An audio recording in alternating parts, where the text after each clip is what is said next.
네, 박현빈 씨에 따르면요, 이 곤드레 만드레 한 곡으로 한 달에 무려 150건의 행사를 진행한 적이 있다고 합니다. 5, 35니까 하루에 5개. 예, 이게 거의 준 재벌급의 돈을 벌었다라고 말해서 정말 많은 분들이 깜짝 놀랐는데요. 당시 인기가 어느 정도였는지 짐작이 되는 부분이죠. 박현빈 씨가 한 방송에 나와서 당시 스케줄에 대해서 얘기한 적이 있었는데 한번 읊어드릴게요.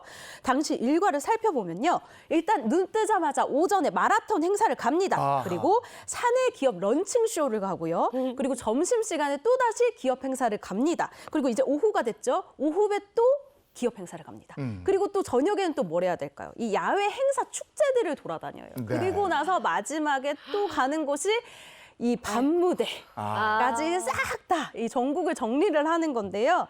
이때 몸은 하나잖아요. 갈 곳은 많고. 그래서 링거를 맞으면서 이 부족한 이 체력을 채워가면서 행사를 했었다고 네. 해요. 투혼이네요, 투혼. 야. 근데 한 달에 행사가 150개 이상이면 제가 이렇게 어림잡아 이렇게 세어봐도 준 재벌급으로 돈을 벌지 않았을까 싶은데. 준 재벌급으로 돈을 벌어서 이 곤드레 만드레 한 곡으로 그 가족의 빚 전액을 다 청산했다 그래요.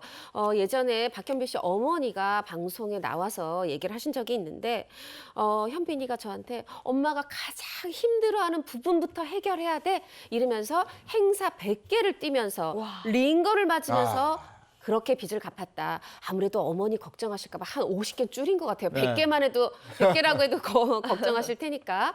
실제로 박현빈 씨도 이렇게 행사로 번 돈 정말 한 푼도 건드리지 않고 다 빚청산에 썼다고 하네요. 대단하네요. 근데 이런 거 얼굴을 봐서는 전혀 고생했을 것 같지 않은데, 그죠? 비공자 네, 스타일. 맞아요. 네. 굉장히 또 곱상하게 왠지 잘 자란 집안의 아들 같은 느낌인데요.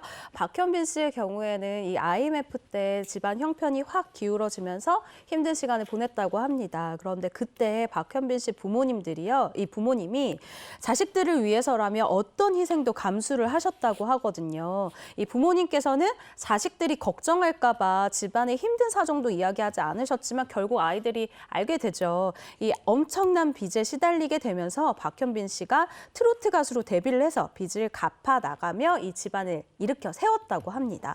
그런데 이 박현빈 씨가 당시 빚에 대해서 이렇게 표현한 게 있는데 제가 딱 기억에 남아요. 빚이 막 포도알처럼 주렁주렁 열려 있었다라고 표현을 했어요.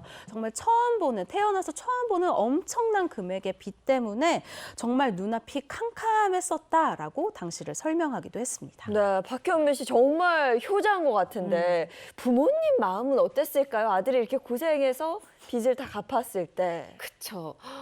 이 어머님이 그 방송에서 얘기를 하신 적이 있는데 그 최 기자가 말한 그 포도알이 주렁주렁 달린 그 빚들이 적힌 가계부 수첩을 저한테 주십시오.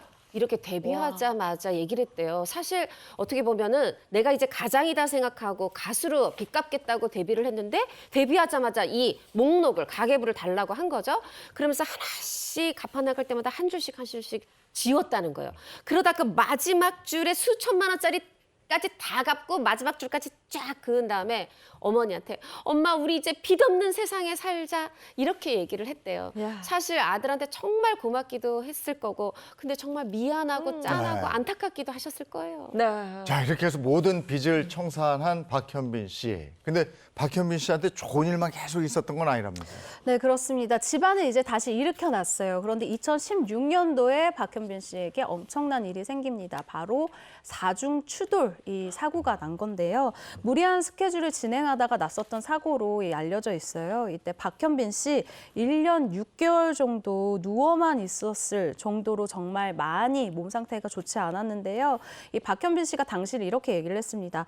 가족을 다시 못 보게 될 거라는 두려움과 또 걷지 못할 수도 있다라는 두려움이 있었다. 치료 후에도 이 정신적으로 힘든 게 꽤 오래 갔다라면서요. 이 트라우마 때문에 공백기를 가졌었던 사실을 고백을 했습니다. 네, 그럼 지금은 그 사고로 인한 트라우마 다 극복한 거예요?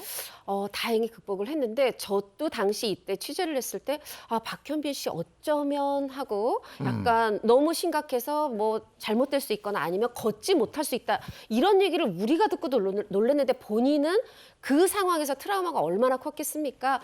그런데 다행히 그 트라우마 치료도 하고 재활도 열심히 해서 이젠 거의 완치된 상태라고 해요. 그래서 그때 또 하나 배운 게 있다고 합니다. 아, 너무 이 바쁜 생활 좀 잠시 멈추고 이 가족과 함께하는 것도 소중하구나. 그래서 지금은 행사 안 하는 건 아니고요. 한두 개 빼더라도 이 야간에는 적어도 차 타지 않겠다. 가족과 좀 더 있겠다. 이렇게 노력을 하고 있다네요. 네.